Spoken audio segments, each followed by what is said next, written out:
بسم الله الرحمن الرحيم. الحمد لله والصلاة وزير كلية وزارة القاشانديكا سلامكانا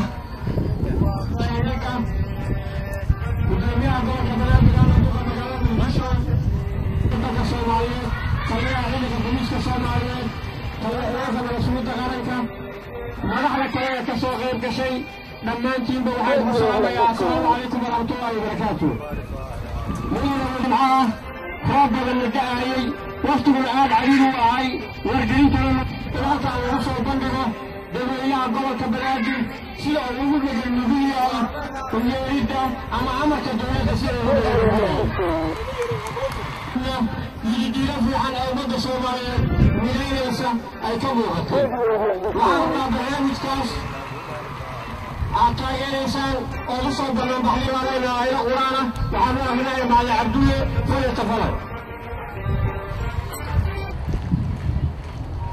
واعتصموا بحبل الله جميعا ولا تفرقوا واذكروا نعمة الله عليكم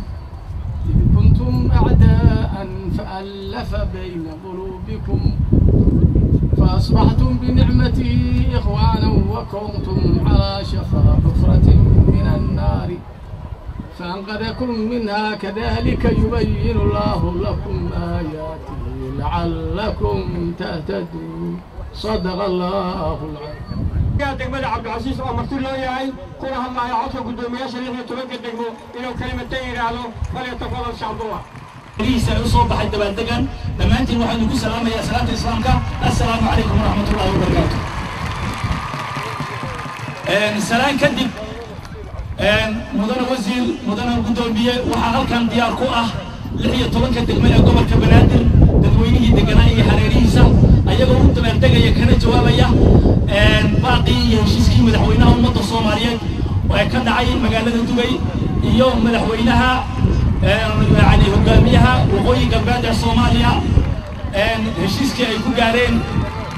ذلك إمارات عربتها أيقو كان جوابيا أيها الكيميلين waxay sameeyeen diyaar garooweyn waxay iska yimideen 16 degmay gobolka Banaadir 12 saac nuski saac halkan ay ku sugnaayeen ilaa iyo hadda waxay u taagan yihiin taabagelinta iyo ka jawaabida baaqaas ummadda Soomaaliyeed ku shafar hadda la soo gaartay marka anigoo ku hadlaya 16 degmay gobolka Banaadir waxaan halkan ku soo dhaweynayaa ugana mahadnaqayaa dadweynaha sharafta leh ee sida qiiraysan isugu soo daway يمين فقارها اسبرتيبنا ee degmada Cabdicasiis ayagoo ka jawaabaya baaqa madaxdooda waxaana idin leeyahay ku soo dhawaada dhammaantiin degmada Cabdicasiis. Assalaamu calaykum warahmatullahi. waxaan u maleynayaa inaan waqtiga ka faa'iideysano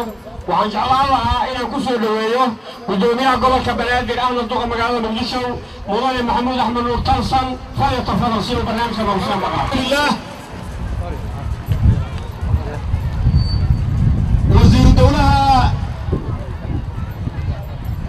وزير دولها وزارة دفاع قرنكة أنا قسمها وزيرك دفاع قرنكة تليها عيد مدى قلب كالسنة تليها عيد مدى قلب كالسنة تليها بوليسك الصومالية تليها عيد مدى نظام كوطوين كي تليها قبل كبنادر إيو سراكيشة تليها ciidamada nabad sugidda saraakiil xigeenka ciidamada qalabka sida oo dhan gudoomiyaasha degmooyinka haweenka gobolka Banaadir waxaan idinku salaamahayaa salaamta islaamka assalaamu calaykum waraxmatullaahi wabarakaatu. salaam dabadeed meeshan waxaa ka muuqata waddankani mustaqbalkiisa inay leeyihiin haweenka Soomaaliyeed. meeshan waxaa ka muuqata siday xaawataaka ugu dhimatay xorriyaddii dalka xorriyadda labaad soo celinta xorriyadda labaad inay haweenka Soomaaliyeed ay horseed ka yihiin.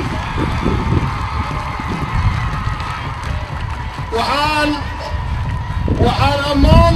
gaar ah iyo mahadnaq u soo jeedinaynaa haweenka Soomaaliyeed ee degmooyinka gobolka Banaadir sida wanaagsan oo ay isaga xil saareen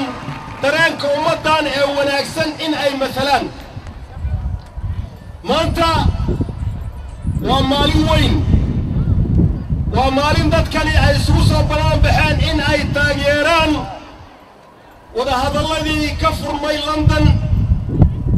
ee u dhaxeeyay xukuumadda TFG-da iyo Somaliland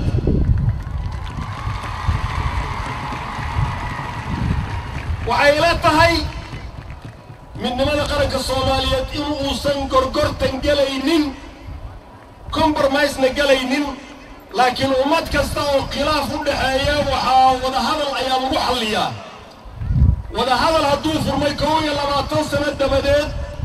waxay muujinaysaa astaanta soo noqoshada walaaltinimadii iyo midayntii iyo isla jirkii iyo awooddii ummadda Soomaaliyeed waxaan u mahadnaqaynaa madaxda garatay in la joogo waqtigii wadahadalka waqtigii khilaafaadka lagu dhammayn jiray miiska wadahadalka Soomaaliya muddo badan 21 sano garashadaas way ka maqnayd khilaafaadkooda waxay ku xallin jireen xabad iyo xoog adduunkana waa ka dhammaatay wax la dhaho xabad iyo xoog dadka iskhilaafsan ama wax isku haya ama kala jeeda waxay isugu imaan karaan wadahadal miiska wadahadalka ummadda Soomaaliyeed oo isku luqa ah oo isku diin ah oo isku midab ah oo isku dad ah oo isku taariikh ah oo wax ay ku kala duwan yihiin ee Ilaahay abuuray aysan jirin in loo kala turjumo oo loo kala dab qaado oo dad ajnabi ah afaf kala ku hadlayaan ay dhex galaan munaasab maaha taasna ceeb bay ku tahay ummadda Soomaaliyeed meel kasta ay joogto marka waxaan u mahad celinaynaa madaxdii garatay inay wada hadasho oo ay furto wada hadalka inay wada furto madaxdii garatay maanta dareenkan wuxuu muujinayaa ayadoo ay shalay arrintu ka dhacday Dubai maanta inay intaan wadada isu soo banaan baxaan waxay muujinaysaa dareenka ummadda Soomaaliyeed ay xambaarsan yihiin dareenkan oo dhanna meel kasta ayuu ka socdaa oo laga aaminsan yahay arrintaas inay tahay tilaabo hore loo qaaday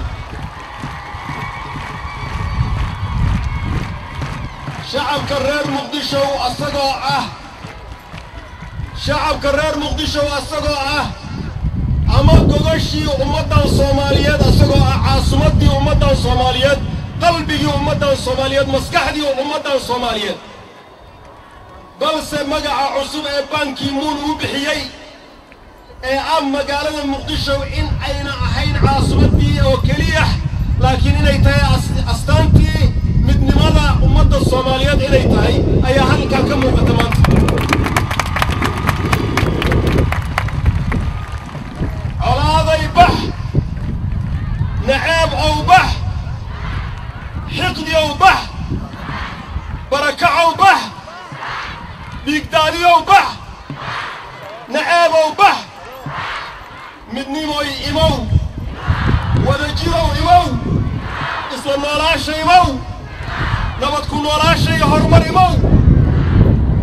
waxaan ummadda Muqdisho ugu bishaaraynaynaa inay nabadii ugu wanaagsanayd 20 sano ee la soo dhaafay nabadii ugu wanaagsanayd in ay maanta ku nool yihiin mahad Ilaahay baa leh nabadda Ilaahay baa keena mahad Ilaahay baa leh kasakow waxaan abaal u haynaa kuna amaanaynaa kuna goobaadinaynaa ciidamada qalabka sida ee Soomaaliyeed guusha ay ka gaareen goobaha dagaalka iyo xoreynta ay xoreeyeen magaaladan iyo waddanka intiisa oo kale waxaan ayaga u mahad celinaynaa amisom dadaalka iyo wadamada ay ka yimideen dadaalka ay muujiyeen iyo naftooda ay hureen waxaad la socotiin in magaaladani ay cadow leedahay cadowga ay leedahay waa kuwa fashilmay ee caqliga xun ee dhiigga 21 sano ka daadinaya ummadan ee markay fashilmeen shalay baalayaashii korontada bambooyinka ku tuurahayay intay tabartoodii meel kale gaarsiin weyday magaalada Muqdisho way nuuraysaa waa iftiimaysaa وحاوي عاصمتي ومدنا وحان لنا كسر نقطة مقالدينا عاصمتينا كسر نقطة وحان لنا قف كستا كبحي مقالدان هنتي كلها قف كاحيقا مالا صومالي باطاي مقالدان الصومالي باله صومالي باطاي مقالدان الصومالي باله بل اسكدا قف صومالي قف كي قاوعا guri kulaha gurigiisa waa inuu helaa waa inuuna ku soo noqdaa gurigiisa hadduu hindi yahay hadduu caddaan yahay hadduu madow yahay iyo hadduu afrikaan yahay ummaddani waxay dooratay inay nabad ku noolaato ummaddani waxay dooratay inay wadajir ku noolaato ummaddani waxay dooratay inay midnimo ku noolaato ummaddani waxay dooratay inay xasilloon ku noolaato ummaddan waxay dooratay inay horumar ku tiigsato ummaddani waxay dooratay inay iskuulladoodii iyo isbitaalladoodii iyo jidadkoodii iyo wixii ka dhaxeeyey inay dhisato kama yeelayno wiilasha majaha yaryar leh ee la soo adeegsaday ee kuwa dulliga ah ee ummaddan dulliga ku hay ay soo adeegsadeen inay amniga wax ay ka dhumiyaan ummaddan haweenkiina soomaaliyeed ee gobolka banaadir gobol degmo kastoo tihiin adinkuu xil idinka saaran yahay amniga magaaladan adinkuu xil idinka saaran yahay qof kale idinkama saarna adinkaa habeenkii soo jeeda adinkaa yaqaana degmooyinkiina kuwa ku dhex jira adinkaa yaqaana guryaha dariska idinlaha kuwa ku jira adinkaa yaqaana kuwa idinla jooga adinkaa yaqaana kuwa agtiina degan adinkaa yaqaana waxaa laydinka doonahayaa amnigaan aad ku barwaaqaysateen ee dhiigga ummadda ay dhiigga ciidamada soomaaliyeed iyo ciidamada amisom lagu soo celiyey inaan si sahal ah laydinkaga qaadin inaan qaraabanimo idin qaadin canuga majaha yar ee la qalday ee habeenkii miinada wata ee bacda miinada ku wata ee wuxuu toogto markuu waayey siimanka bombada ku tuuray furaynimadiisa kuwaas inaad qabatiin adinkaa laydinka rabaa cali dheerow iyo godanow iyo shoongalow cali dheerow iyo shoongalow iyo godanow waad fashilanteen ummaddaanna waad fashisheen waxaan idin leenahay haddaad dagaalkii aad wadi weydeen haddaad kala cararteen haddaad iska shakiseen inaad adinku isjaajuusaysiin waadna isjaajuusaysiin shaki kuma jireen ummaddan ha kula soo noqonnina dhibkii ee ilmo yaryar miinooyin ha u soo dhiibinaya bambooyin ha u soo dhiibina xamar baan ka dhex dagaalamaynaa ciidamada ma faysgarayn karnaan dhahdeen cali dheerow wuxuu dhahay ciidamada kama hor imaan karno ciidamada lama dagaalami karno laakiin magaalada xamar baan ku noqonaynaa annakoo maryo iyo gorgorado iyo shukooyin annakoo wadanaa ku noqonaynaa buu dhahay magaalada xamar markaasaa waxaan la dagaalamaynaa buu dhahay hooyooyinka waxaan la dagaalamaynaa buu dhahay hooyooyinka waxaan la dagaalamaynaa buu dhahay haweenka jidka xaaqahaya waxaan la dagaalamaynaa buu dhahay ilmaha iskuullada dhiganahaya waxaan la dagaalamaynaa buu dhahay dadka masaajidada ku tukanahaya waxaan la dagaalamaynaa buu dhahay dadka suuqyada ka adeeganahaya fulay dhalay baa tahay fulay yaa jabbaan dadka aan hubka wadan ee masaakiinta ah eed qirtay inaad la dagaalamaysid ee haweenka soomaaliyeed iyo haweenka jidadka xaaqahaya iyo ilmaha iskoolada u socda ee jaamacadaha dhigta iyo masaajidada iyo suuqyada ayaad iclaanisay inaad la dagaalamaysid taasi laysuma ogeyn dhaqanka soomaalida ma ahayn dhaqanka soomaalida ma ahayn inta uu sheegay cali dheere iyo godane inay la dagaalamahayaan waa intii soomaalidu ay u bixisay birmagaydo ay u bixisay weye waa intii uu nabiga ka dardaarmay salawaatullaahi calayh markii lala dagaalamahayo dadkii gaalada ahayd uu dhahay haweenka lama dili karo carruurta lama dili karo beerta lama gubi karo dhirta lama goyn karo xayawaanka lama dili karo odayada lama dili karo intaasba nabiga ayaa yidhi salawaatullaahi calayh hadday run idinka tahay diinta aad sheegaysiin nabiga cagsigiisa ma qaadateen haddaad islaamnimo ku socotiin nabiga cagsigiisa ma qaadateen nabiga wuxuu dhahay yaan la dilin haweenka yaan la dilin carruurta yaan la dilin odayada yaan la gubin masaajidyada yaan la gubin kaniisadaha yaan la gubin sarigooga yaan la laynin meesha suuqyada yaan la qarxinin yaan dadka lagu dilin yaan beeraha la gubin yaan dhirta la goynin yaan xayawaanka la dilin intii baad shala qirateen markaad laydin jabiyey eed awooddii weydeen intii baad qirateen intaas inaad dagaal ku tihiin waxaad dagaal ku tihiin diinta islaamkaad dagaal ku wadeen nabi maxamed wixii ka soo arooray baa dagaal kula jirtiin ummadda islaamka dagaal kula jirtiin ummadda Soomaaliyeed baa dagaal kula jirtiin waadna ku jabaysiin waxay la tahay inay fursad kale idin bannaan tahay shacabkani waa shacbi qalbi weyn shacabkani dad buu horay u cafiyey dad dambiye ka galay oo barakiciyey oo laayay ayuu cafiyey haddana waxa lama aha shacabkani inuu idin cafiyo laakiin waa inaad toobad ka keentiin oo toobad saalixaad la timaadiin waa inaad ka tanaasushiin haddaad weydeen awood aad ciidamada kula dagaalantiin ee furantigii ka cararteen ee adinkoon xabad ridin aad ka baxaysiin magaalo kasta inaad shacabkii ku soo noqotiin oo shacabka la dagaalantiin xaq maaha islaamnimana maaha raganimana maaha ka baxa waddankan ka baxa dooma raaco meelahaad aadi jirteen aada sixirkii idinkeena ha idin qaado meeshaad ka timideen kula noqdo ummad Soomaaliyeed matiina midabkiina basaa madow waxaan leenahay ummadda Soomaaliyeed waa inaan midownaa reer Yurub oo dhaqan ka dhaxeeya uusan jirin oo ayna luqad ka dhaxaynin ayaa midoobay markay midoobeen way barwaaqoobeen waagay dagaalamahayeen ee reer Yurub dagaalkii koowaad iyo dagaalkii labaad ba ay sababeen ee ay malaayiin ku dhinteen markay midoobeen barwaaqay noqoteen waddankoodii way isu fureen dadku inuu si xor ah isugu socdo araabtuna inay si xor ah isugu socdo way barwaaqoobeen annagoo Soomaali ah oo isku luqa ah oo wax kasta Ilaahay naga mideeyey intaan ka ahayn aabbaha muxuu ku dhalay aabbaha inuu ku dhalana waxaad ku leedahay doora ma jirto reer Yurub ma waa midowday way barwaaqowday ummadaan lama kala jarjari karo ummadaan reer looma kala xiri karo ummadaan qoys looma kala xiri karo dawlada yar lagama dhigi karo ummadda dhanba dhan uguma jirteen waxay dhan ugu jirtaa ninka kala xirxirahaya dhan ugu jirtaa ninka calanka qoyska samaynahaya dhan ugu jirtaa ninka calanka reerka samaynahaya dhan ugu jirtaa ninka dadka kala xirahaya ummadda socodkeeda diidan ayay dhan ugu jirtaa ummadda Soomaaliyeed meel kasta ay joogto dhan ugu jirto waxaan leenahay waad ogtihiin magaalada Muqdisho waxaa ku soo socda shir weyn ee la doonayo dawladdii labaad baan leenahay dawladdii jamhuuriyaddii labaad lagu dhiso sababtoo ah jamhuuriyaddii koowaad ee 60kii curatay wixii ka dambeeyey wadamo aan Soomaali ahayn arrinta dhici doonta waa arrin taariikhi ah way jamhuuriyaddii labaad in ay ka dhalan doonto magaalada Muqdisho shacabka Soomaaliyeedna inuu ku shil doono magaalada Muqdisho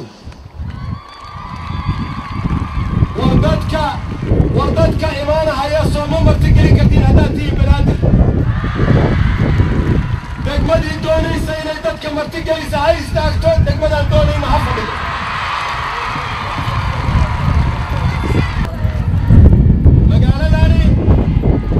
magaalada Muqdisho caasimaddii ummadda Soomaaliyeed astaantii midnimada Soomaaliyeed waxay diyaar u tahay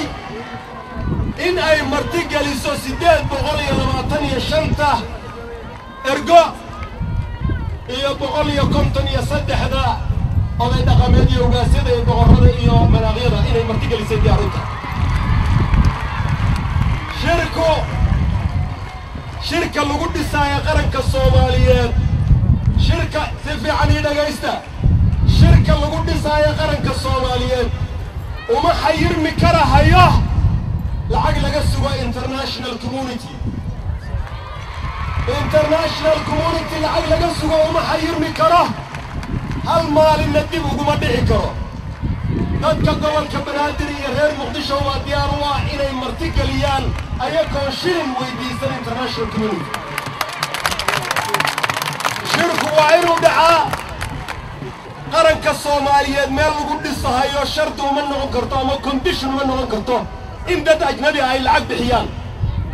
hadalkayga dhagaysta qarannimada Soomaaliyeed shir lagu dhisahayo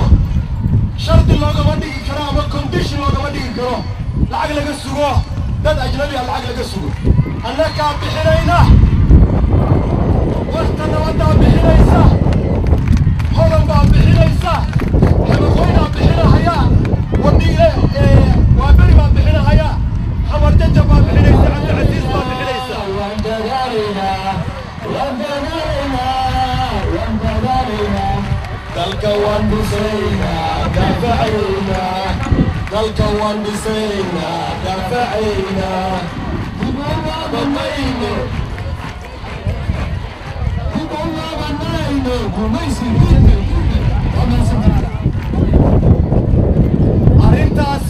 arrintaasi yayna si sahlan ugu gelin qarannimadeenna shirka lagu dhisahayo looma xayiri karo dinna looguma dhigi karo lacag laga sugahayo gacan ajnabi war soo 850 ma martigelin kartiin 825 ma martigelin kartiin amnigooda ma sugi kartiin maxaan sugaynaa marka martidii inay noo timaadaan sugaynaa oo keliya martida ciidamada waan hubnaa ciidamada nabad sugidda iyo ciidamada qalabka sida iyo booliiskaba inay amniga sugahayaan waan hubnaa laakiin amniga dadkaas shakhsiyaadka ah adinkaa mas-uulka ah adinkana mas-uul baad ka tihiin inaad ilaalisiin amnigooda inaad ka fakartiin inaad calooshooda taabatiin hadday dhargeen iyo haddii kale 3 waqti adinka laydinka rabaa inaad waxsiisiin waa inayna dareemin in ay joogaan meel gurigoodii ka baxsan inay joogaan waa inayna dareemin gobolka banaadir waxaa u taalla challenge baa u taalla gobolka banaadir xisaabtan baa u taalla waa inaad martigeliseen shirkan inuu ka dhaco magaalada muqdisho ee lagu dhiso dowladdii labaad ee qaranka ummadda soomaaliyeed sababtoo ah waa dowladdii labaad ee ummadda soomaaliyeed magaalada muqdisho ay ku dhisayso taasay noqonaysaa duulaayada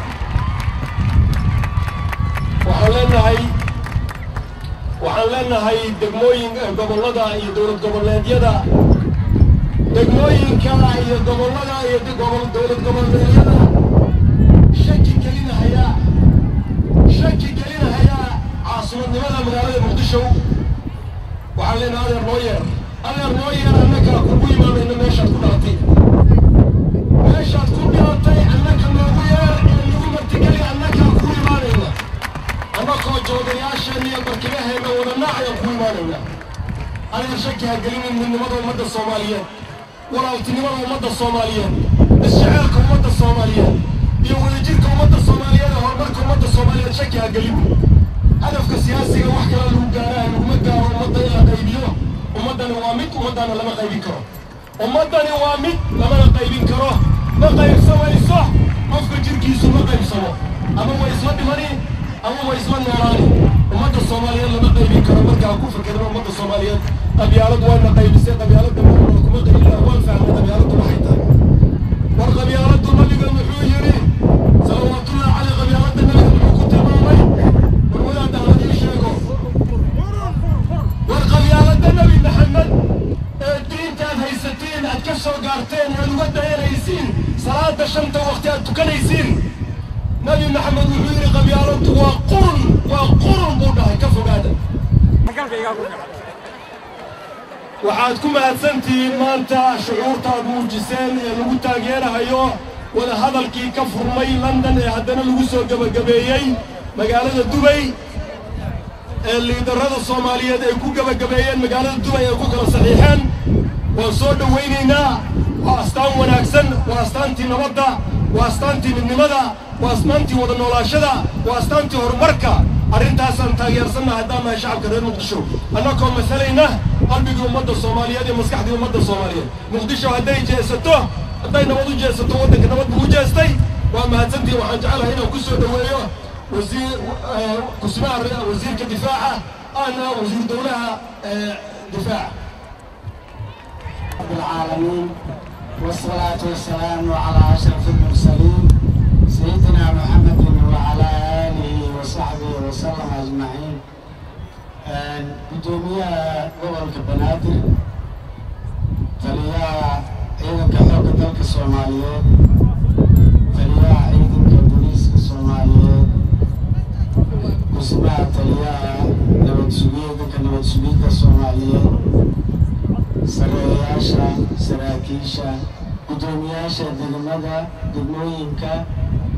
dadweynaha sharafta badan ee halkan maanta isugu yimid baada saxaafadda dhammaan inta halkan ka soo qayb gashay waxaan السلام عليكم ورحمة الله وبركاته. سلام كدب مانتا ومعلم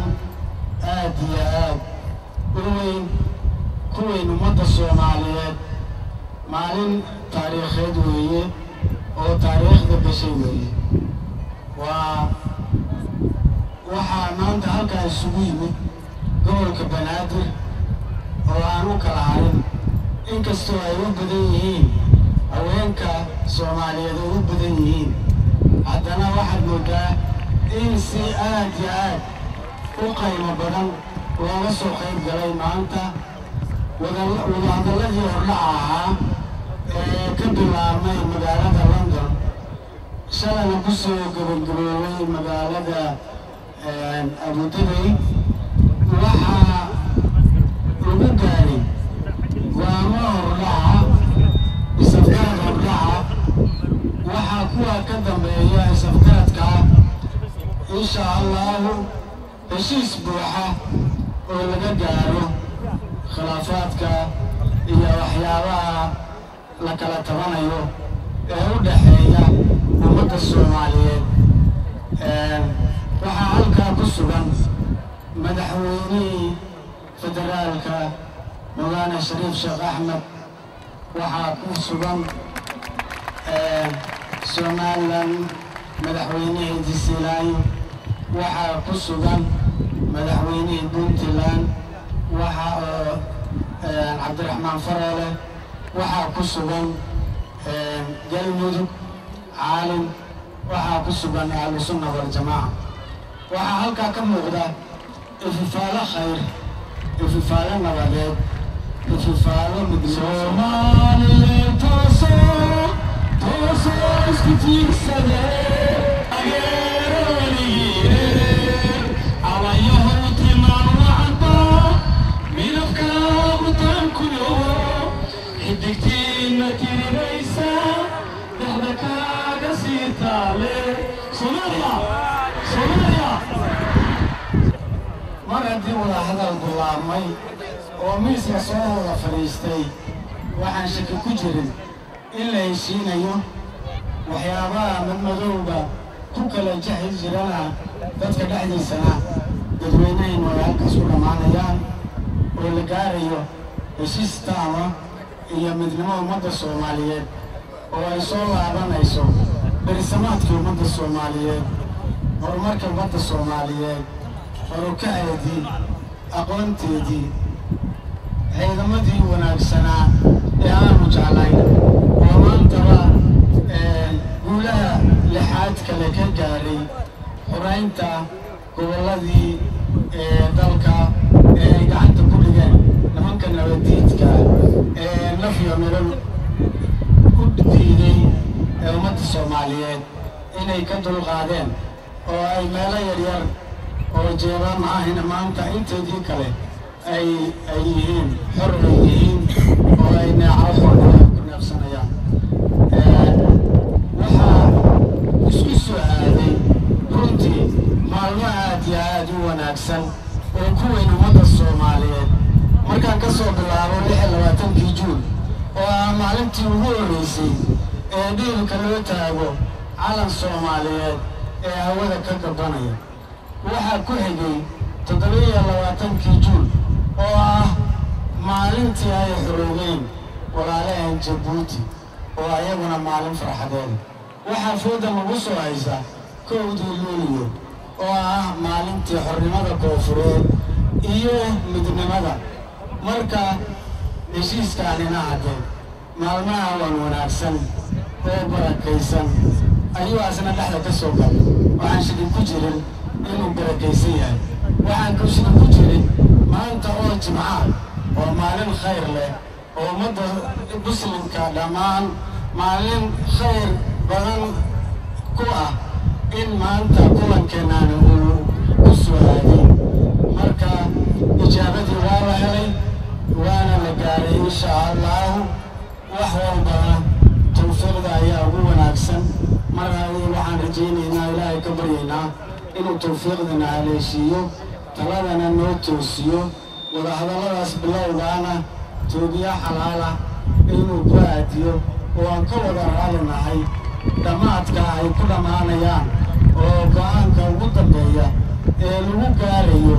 heshiiska iyo midnimada ummadda Soomaaliyeed waxaa la yiraahdaa reero tawfiiqeed waxay ka dhan yihiin ducub reero khilaafna abaar way ka dhan yihiin talada Allah noo toofiyo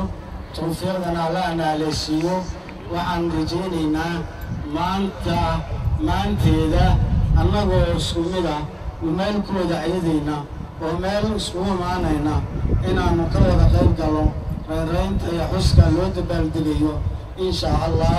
oo lagu soo celinayo midnimadii iyo astaamihii iyo xornimadii ummadda Soomaaliyeed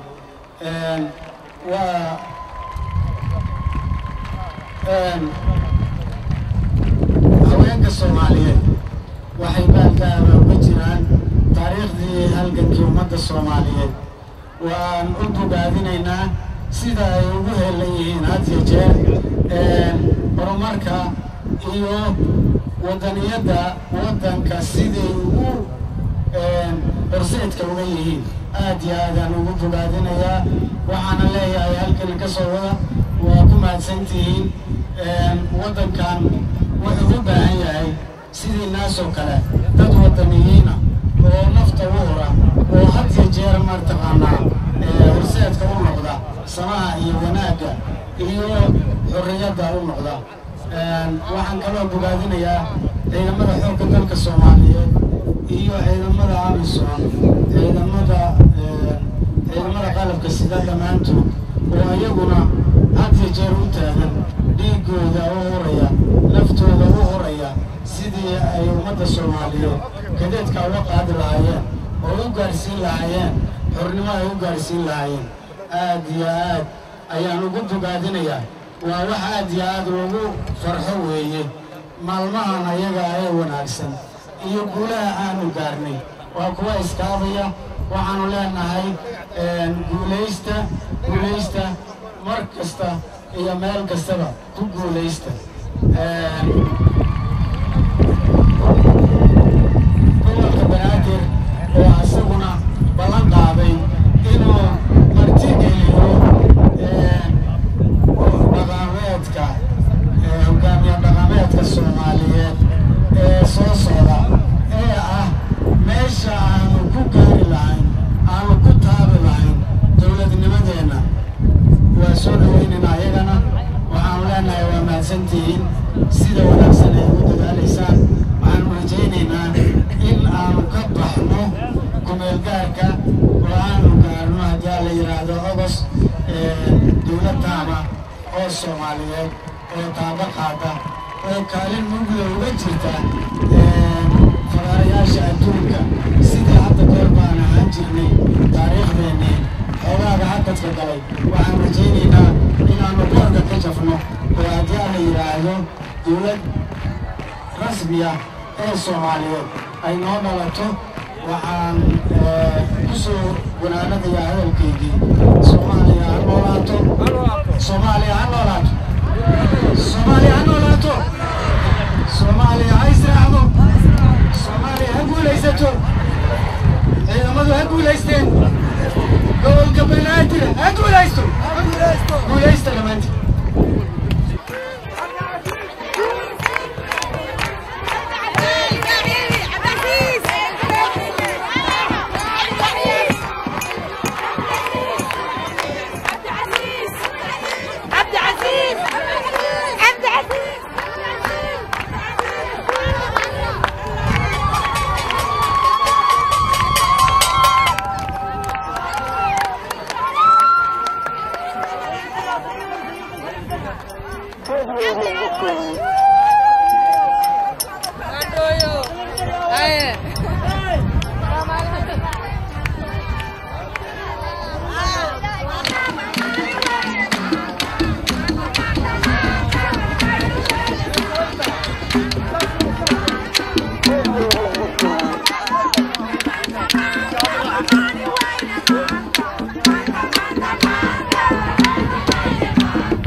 horeeyaan waxaan soo dhaweynaynaa go'aamada dhaxalgalka ah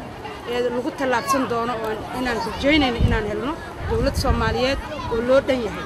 marka alxamdulillah dadku wax badan ay laayeen waa xilli kala guur waa la kala tagaa laakiin ifafaaladii maantay beenowday rajadeennuna waa midnimo Soomaaliyeed iyo qaran Soomaaliyeed iyo dawlad federaal ah oo ummadda ka dhaxaysa inaan wada helno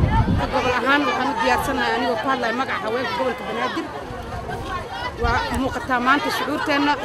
لا يسبرتي بالاستادي كونس إلا أنت وصلوا بيني مقالة والنبض وحال لما هذي أرجعي يعبسدي هوانك ويكسر بعين أيضا عندنا معركة كبقايا نجرين بريهنا النبض عن غنميد حتى نحفلت دي وحنا وقصوا قبل دي الحمد لله النبض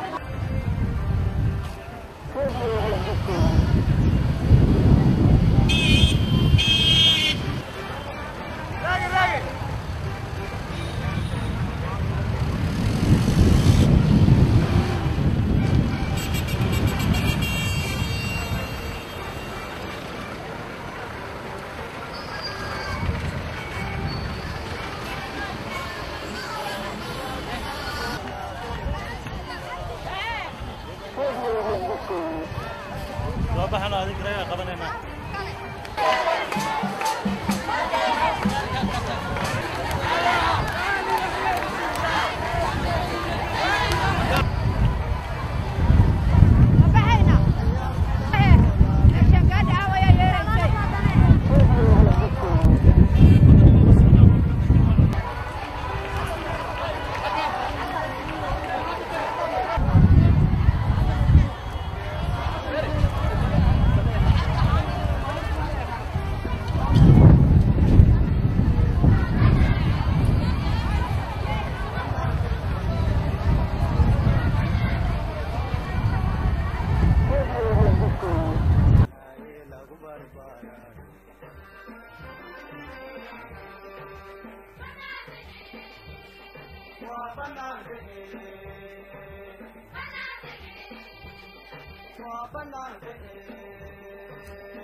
Thank